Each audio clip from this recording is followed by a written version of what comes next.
অনবদ্য স্বাদের এবং সম্পূর্ণ নিরামিষ এঁচোড় পনিরের তরকারি ready. Just prepare it and enjoy. Hello friends, welcome back to my channel রকমারি প্রণালী। সর্বপ্রথম নিয়েছি আমি এঁচোড়, যেটাকে ছোট ছোট টুকরো করে কেটে জলে ধুয়ে রেখে দিয়েছি। প্রেসার কুকারে দিয়ে দিয়েছি প্রয়োজন মতো জল। জলটা ফুটতে শুরু করলেই প্রথমেই দিয়ে দিচ্ছি আগে থেকে কেটে রাখা এঁচোড়ের টুকরো। এবার প্রেসার কুকারের ঢাকনা লাগিয়ে আমি একটা হুইসেল লাগিয়ে দেব। তারপর কড়াইয়ে দিয়ে দিচ্ছি প্রয়োজন মতো সর্ষের তেল। তেলটা গরম হয়ে গেলে প্রথমেই দিয়ে দেব পনির। এখানে আমি 200 গ্রাম মতো পনির ব্যবহার করেছি এবং পনিরটাকে ছোট ছোট টুকরো করে ঠিক কিউবের শেপে কেটে নিয়েছি। পনির বেশি ভাজলে শক্ত হয়ে যায়, তাই পনিরগুলোকে খুব হালকা করে ভেজে নিয়ে তেলটা ঝরিয়ে আস্তে আস্তে কড়াই থেকে আমি তুলে নিচ্ছি। কড়াইয়ের মধ্যে যেই লেফট ওভার অয়েলটা আছে, ফোড়নের জন্য প্রথমেই তার মধ্যে দিয়ে দিলাম তেজপাতা, শুকনো লঙ্কা, গোটা জিরে এবং গোটা গরম মশলা, যার মধ্যে আছে ছোটো এলাচ, লবঙ্গ ও দারচিনি। এবার ফোড়নটাকে হালকা করে আমি ভেজে নিলাম। ফোড়ন ভেজে নেবার পর দিয়ে দিচ্ছি আগে থেকে ডুমো ডুমো করে কেটে রাখা আলু।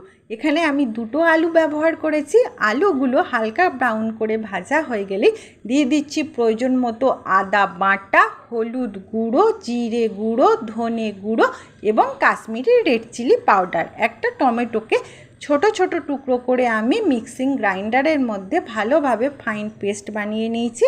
এবার সেটাও কড়াইয়ের মধ্যে দিয়ে দিলাম প্রয়োজন মতো নুন দেবার পর আলু এবং সমস্ত মশলাকে আমি ভালোভাবে কষে নেবার পর গ্যাসের ফ্লেমটা করে দিলাম মিডিয়াম। ঢাকনা দিয়ে মিডিয়াম ফ্লেমে আমি মশলাটাকে ততক্ষণই ভাজতে থাকবো যতক্ষণ না মশলার কাঁচা গন্ধ চলে যায় এবং মশলা থেকে তেল সেপারেট হয়ে যায়। 2-4 মিনিট বাদে আমি ঢাকনা খুলে নিলাম।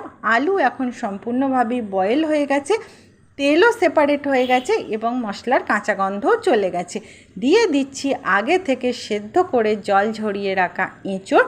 তারপর দিয়ে দিলাম প্রয়োজন মতো জল দেবার পর সব কিছুকে খুব ভালোভাবে আমি একবার মিক্স করে নেবার পর দিয়ে দিচ্ছি আগে থেকে ভেজে রাখা পনিরের টুকরোগুলো দিয়ে দেবার পর পুনরায় আরও একবার সব কিছুকে ভালোভাবে মিক্স করে দেব। তারপর ঢাকা দিয়ে মিডিয়াম ফ্লেমে আরও 2-3 মিনিট মতো আমি কুক করে নেব। 2-3 মিনিট মতো কুক করা হয়ে গেলে পুনরায় আমি একবার ঢাকনাটা খুলে নিলাম। তারপর দিয়ে দিচ্ছি উপর থেকে সামান্য পরিমাণ চিনি। এঁচোড়ের স্বাদ এমনিতেই একটু কষা প্রকৃতির হয়, তাই এঁচোড়ে হালকা করে মিষ্টি দিলে ভালোই লাগে। চিনি দেবার পর দিয়ে দিচ্ছি গরম মশলা পাউডার আর দিচ্ছি 1/2 চামচ মতো দেশি শুদ্ধ গাওয়া ঘি। চিনি এবং গরম মশলা পাউডার দেবার পর সব কিছুকে খুব ভালোভাবে আমি তরকারির সাথে মিক্স করে দিচ্ছি। আরও 1-2 মিনিট কুক করে নেবার পর গ্যাসের নব অফ করে ঢাকনা দিয়ে কিছুক্ষণ আমি স্ট্যান্ডিং টাইম দিয়ে দেবো, যাতে ঘি আর গরম মশলার গন্ধটা খুব ভালোভাবে তরকারির মধ্যে এসে যায়।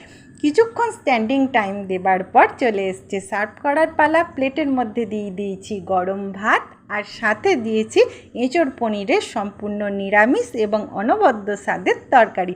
Just prepare it and enjoy. আর এখন তো জয়মঙ্গলবারের ব্রত চলছে।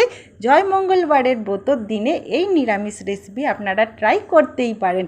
রেসিপিটা ভালো লেগে থাকলে একটা লাইক অতি অবশ্যই করবেন। আমার চ্যানেলকে সাবস্ক্রাইব করবেন। ধন্যবাদ।